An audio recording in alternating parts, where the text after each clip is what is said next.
महर्षि, पिछली बार आपने हमने साधन और आश्रय तत्व की चर्चा, बहुत विस्तृत चर्चा हुई थी। एक दो साधक आए थे महाराज जी, क्योंकि उनके भी प्रश्न थे। तो उनका ऐसा मानना था, क्योंकि अभी भजन मार्ग में अभी इनिशिएटिव हुए हैं, अभी नए नए चलना शुरू हुआ है। वो कहते हैं कि कहीं ना कहीं बाबा प्रमाद आ जाता है। मतलब आश्रय है, मतलब उस बात को भी स्वीकार कर रहे हैं महाराज जी। नहीं, आश्रित है ही नहीं तभी प्रमाद आ रहा है। बात समझिए ना, आश्रित का तात्पर्य है एक भी श्वास अपने प्रीतम के चिंतन से खाली न जाना। वो आश्रय को समझ ही नहीं पा रहे ना। हाँ, तो आश्रय को ना समझने के कारण उनके अंदर आता प्रमाद। देखो, जैसे आप भजन कर रहे हो, और आश्रय आपका देह का है, तो विषय चिंतन होगा, भोगों की तरफ दौड़ होगी, पूरा जन्म लग जाएगा लड़ते लड़ते। बात समझे ना, सूक्ष्मता। अब हमारा आश्रय श्री भगवान है, अंदर से एकदम पूर्ण भगवद आश्रित है। अब उसकी पहचान क्या है? कि भगवान की आज्ञा का पालन करना। भगवान आज्ञा कर रहे हैं, मत चित्ता मदगत प्राणा बोधयंता परस्परम कथयन्ति च माम नित्यम तुष्यन्ति च रमन्ति च तेषाम सतत युक्ता नाम भजताम प्रीति पूर्वकम। मेरा सतत भजन करे, अनन्य चिंतयन्तो माम ये जना परिपास। मेरा अनन्य चिंतन, ये है आश्रय। आश्रय का मतलब क्या समझते हैं? अंदर से हम जिसके आश्रित होते हैं उसी का सतत चिंतन होता है। जैसे काम का आश्रित कामनी का बिना प्रयास के चिंतन करेगा, धन का आश्रित धन का बिना प्रयास के चिंतन करेगा। उसको प्रयास थोड़ी करना पड़ता है। आप विचार करके देखो, तो आश्रय हम जब प्रभु का लेंगे, अभी आश्रय नहीं हुआ ना, तभी ये बात आती प्रमाद। ये कर्ता बोल रहा है, ये अहम बोल रहा है, जो समर्पित नहीं हुआ। जो अहम समर्पित हो जाता है, वो एक क्षण भी भगवान से विलग नहीं हो सकता। तदर्पिता अखिलाचारिता तद स्मरणेन परम व्याकुलते थे। वो समस्त आचरण भगवान के अधीन होकर करता है, और एक सेकंड के लिए भगवान का विस्मरण हो जाए तो व्याकुल हो जाता है, जैसे प्राण निकलने का। यह है आश्रय। आश्रय का मतलब क्या समझ रहे हैं लोग? कहना कि साधन सुधन अभी नहीं करेंगे, केवल हम तो पढ़े हैं व्यास पुरुष से। ये तो कायर पुरुष है, ये कायर पुरुष है। ये भगवद आश्रित थोड़ी है, भगवद आश्रित थोड़ी है। भगवद आश्रित है अपने कर्तव्य का पालन करते हुए, उसमें अहम नहीं है। ये श्री भगवान करा रहे हैं, एक क्षण के लिए भी भगवत आज्ञा का उल्लंघन नहीं हो, भजन का तार न टूटे, उसे भगवद आश्रित कहते हैं। आश्रय का मतलब ये तो प्रमाद है, ये तो कायरता है, ये तो कर्म का चोरी करना है। कि हमें अपने जो अंदर वेग आ रहा है सेवा भजन साधन का, बोले नहीं हमें ये नहीं करना, हम तो आश्रित हैं। ऐसा कैसी बात है? कब ऐसा उपदेश दिया गया है? उस मर्जी इस बात का ऐसा भाव ले लेते हैं जो मतलब अभी चले नहीं है। हाँ, तो उनको ये आकर के निराकरण करना चाहिए कि ऐसा आश्रय का मतलब ऐसा नहीं होता है। आश्रय का मतलब होता है कि जैसे अभी आप स्वीकार किए मैं गृहस्थ हूं, आप स्वीकार किए मैं पुरुष हूं, आप स्वीकार किए मैं साधक हूं। आपको ये स्वीकार करना मैं श्री भगवान का हूं, श्री भगवान मेरे। यहां से प्रारंभ होती है उत्तम साधना। अब जिनके हम हैं उनका सतत चिंतन, उनके ममता में हमारे कोई मिलावट नहीं होगी। भगवद आश्रित है ना, तो सबकी ममता ताग बटोरी, मम पद मन ही बांधी बर डोरी। तब तो आश्रित माना जाएगा। ऐसे थोड़ी मनमानी आचरण कर रहा है, भोग भोग रहा है, और इसके बाद कहता मैं भगवद आश्रित, तो वो तो प्रमादी है, वो तो साधक ही नहीं है, भगवद आश्रित ही नहीं है। भगवद आश्रित कैसे होता है, ये पहले समझे आकर के। हाँ, जब तक साधन को भगवत कृपा नहीं समझेगा, तब तक वो कैसे मन क्रम वचन छाणी चतुराई भजत कृपा करे रघुराई। मन वचन कर्म से भगवान के आश्रित होकर वो नाम जप कर रहा है, कुमार्गामी प्रवृत्तियों को त्याग रहा है। जो नहीं त्याग पा रहा वो भगवान से पुकार रहा है, प्रार्थना कर रहा है, हर समय भगवत चिंतन। ये भगवत आश्रित का लक्षण है। ये जो लोग कहते हैं भगवद आश्रय से प्रमाद है, वो समझ ही नहीं पा रहे भगवद आश्रय किसे कहते हैं। व्यास भरोसे कुंवर के सुवत पांव का पसार का तात्पर्य है पूर्ण काम महापुरुष। बहुत ऊंची स्थिति है, छोटी मोटी थोड़ी है। तुम कहां पांव पसार के सोते हो? तुम तो बेविचार करते हो, मनमानी चिंतन करते हो, तुम पांव पसार के सो रहे हो। मतलब क्रियाओं को बाहर ना प्रकट होने देना, तो अंदर क्रियाएं तो हो रही हैं, आपके अंदर चिंतन तो चल रहा है। आश्रित किसके हो? विषय के, शरीर के, भोगों के, अहम के। ये चीज समझना पड़ेगा। आश्रय से ही भगवत प्राप्ति होती है का तात्पर्य है जिसका हम आश्रय लेते हैं उसका सतत चिंतन होता है, जिसका हम आश्रय लेते हैं उसके विरुद्ध कभी आचरण नहीं होता है, जिसका आश्रय लेते हैं हमारा प्राण प्यारा होता है, जिसका आश्रय लेते हैं उसके सिवा हमारा कोई नहीं होता। जैसे मीरा जी ने गिरधर का आश्रय लिया तो कहती मेरे तो गिरधर गोपाल दूसरो ना कोई। तो रात दिन क्या हो रहा है? गिरधर का चिंतन हो रहा है। आप देखो, जिसका आश्रय लियो आपका चिंतन हो रहा है कि नहीं। आप कभी माला लेकर संसार का जप करते हैं कि आसन में बैठकर ध्यान करते हैं? क्यों? क्योंकि आपने शरीर का आश्रय ले लिया। शरीर भोगों के आश्रित है, तो भोगों का स्वाभाविक चिंतन हो रहा है। हमें नाना प्रकार की जितनी चिंतन वृत्तियां हैं वो सब शरीर आश्रय से है। इसी आश्रय को हटा के भगवद आश्रय में लगाना है। अब उसको समझे, तभी तो कहा गया जब बहुकाल करी सत्संगा तबै होए सब संशय भंगा। जब बहुत काल तक सत्संग करे तब समस्त संशयों का नाश हो जाता है। जैसे कल ये हुआ कि भगवान का भारत में क्यों अवतार होता है, अन्यत्र क्यों नहीं होता, उसकी चर्चा हुई। तो जैसे किसी ने एक दोनों कि भगवान तो असुरों का संहार करने के लिए अवतार लेते हैं। कहां कहां अवतार लेते हैं? भक्तों की प्रार्थना से। नहीं, असुर किसे कहते हैं? जो पराई माता बहनों से व्यभिचार करता है, जो दूसरे के शरीरों का नाश करके मांस खाता है, जो कोई भी धर्म मर्यादा को नहीं मानता है, मनमानी आचरण करता है। ये विदेशों में ज्यादा पाया जाता है, नहीं पाया जाता? आप विचार करके देखो, मनमानी आचरण है ना, तो वहां भगवान का क्यों अवतार नहीं हो गया? राक्षस किसे कहते हैं? माने मातु पिता ने देवा, साधुन ते करवावे सेवा, जिनके ये आचरण भवानी ते निश्चर सम जानो प्राणी। राक्षसी प्रवृत्ति की कमी है क्या? मदिरापान करना, मांस खाना, व्यभिचार करना, यही उद्देश्य है। खूब धन कमाओ, खूब शरीर के पोषण करो, भोग भोगो, कोई उनको स्वर्ग नरक भगवान इसकी कोई परवाह नहीं है। तो वहां भगवान का ज्यादा अवतार होना चाहिए, क्यों नहीं हुआ? असुर भाव इसी को तो कहते हैं। ये भगवत प्रेमी महात्माओं की आराधना, उनको सखा भाव से, तो भगवान अवतरित होकर सखा एक संकल्प में दुष्टों का विनाश कर देने वाले भगवान दुष्टों के लिए नहीं अवतरित हुए, प्रेमियों के लिए अवतरित हुए। क्योंकि सखा बनकर गले में हाथ डालकर खेलना, कांत बनकर के रास करना, विविध प्रकार के सुख ये भक्तों को देने के लिए अवतरित हुए। विनाश लीला तो उनके एक सेकंड की है। भगवान शिव रूप में तीसरा नेत्र खोल दें, अभी सब भस्म हो जाए। संकर्षण रूप में नीचे से खुशकार कर दें, पूरा ब्रह्मांड भस्म हो जाए। सूर्य भगवान अपने तेज में आ जाए, आग लग जाए। आप क्या समझते हो? विनाश के लिए उनको अवतार लेने की जरूरत है? वो मूल बात उनकी समझने की है। वो अवतार कब लेते हैं? जब सब बड़े बड़े महात्मा व्याकुल होकर उनको पुकारते हैं। वो अवतार कब लेते हैं? सर्वत्र व्याप्त भगवान जब प्रेम से पुकारा जाता है तो अवतरित हो जाते हैं। हरि व्यापक सर्वत्र समाना, प्रेम से प्रकट हो। प्रेम कहां है? भगवत प्रेमी महात्माओं के। वो कहां है? भारत भूमि में।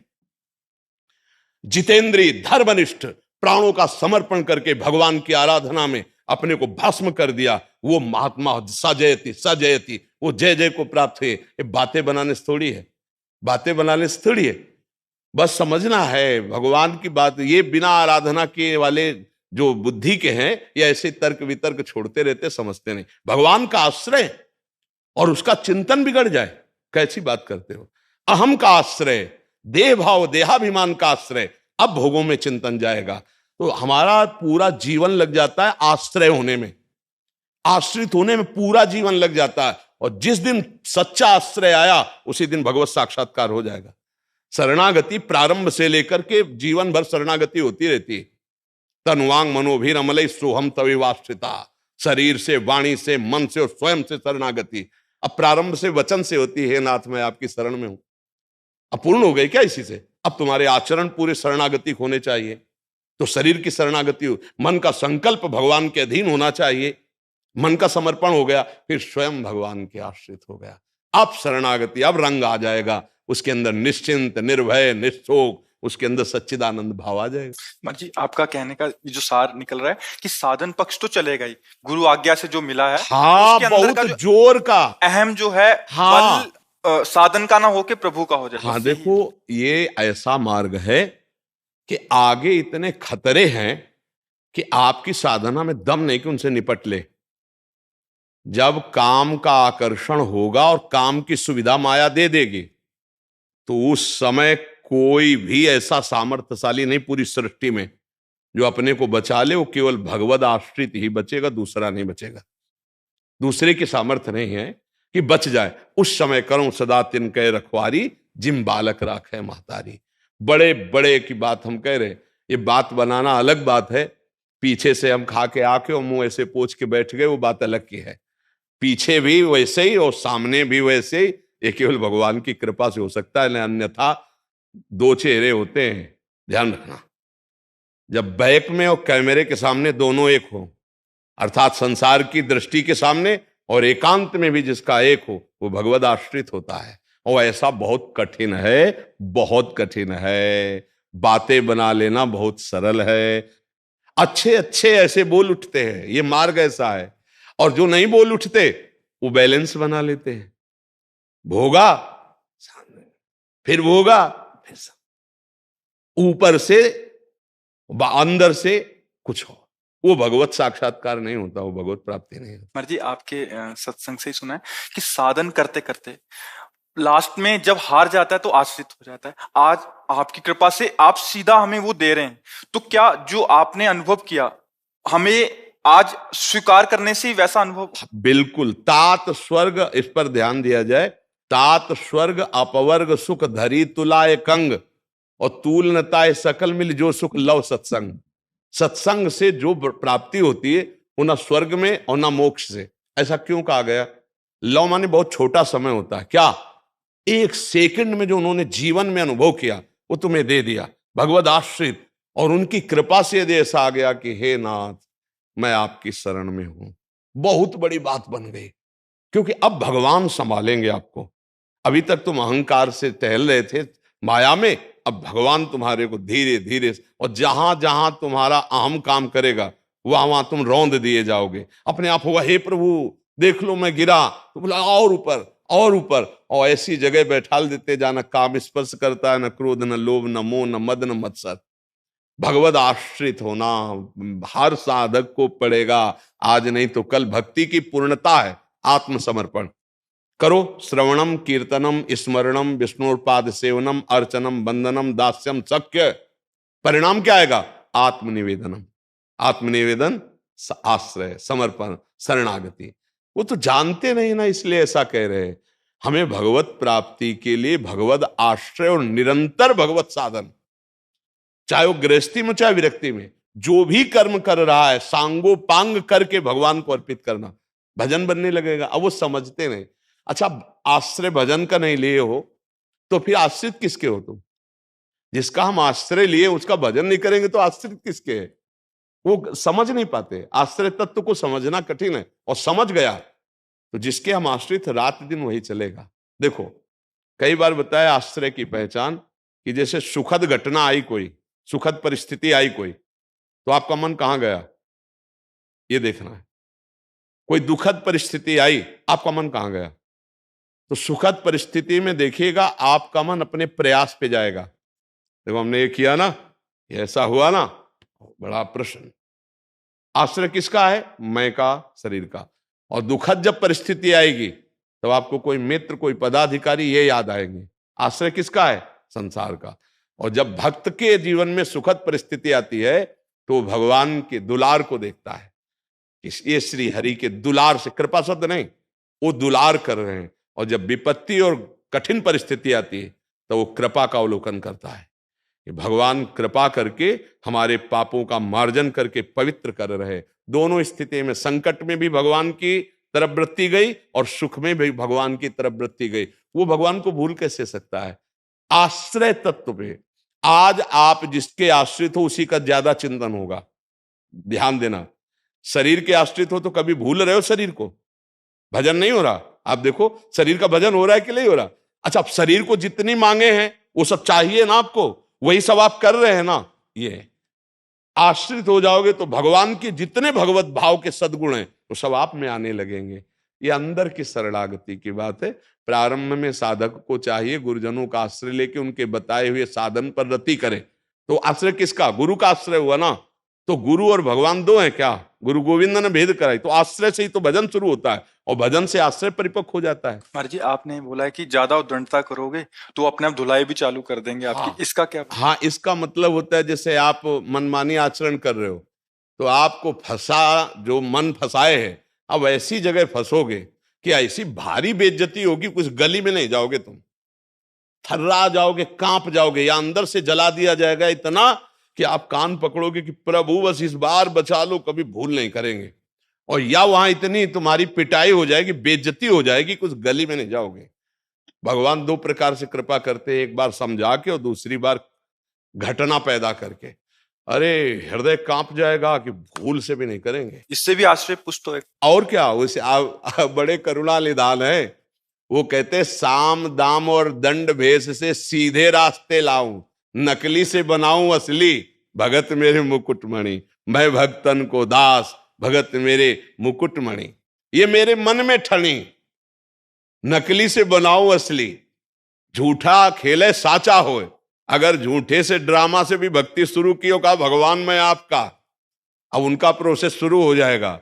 अब आपको एक दिन असली बना के वो छोड़ेंगे, असली महात्मा बना देंगे। भगवान बड़े कृपालु हैं, ये हम हृदय की बात कहते हैं। उनके सहारे से ही इस मार्ग में चला जाता है। चाहे उनको गुरु मानो, चाहे भगवान मानो, चाहे ब्रह्म मानो, चाहे परमात्मा, जो भी नाम दो ये एक ही है। बिना आश्रय के साधना तो शुरू ही नहीं होती। अगर आप कुछ भी नाम जब करने लगे तो उसमें किसी संत का आश्रय हुआ, उनकी वाणी का आश्रय हुआ, तभी शुरू होती। तो आश्रय नहीं है क्या है? अब हमारी बात ना मानो और आप कह दो हमारे आश्रित हो, तो कैसे माने जाओगे आश्रित, है ना? तो हम श्री कृष्ण के आश्रित तब हुए जब गीता जी मान रहे हैं।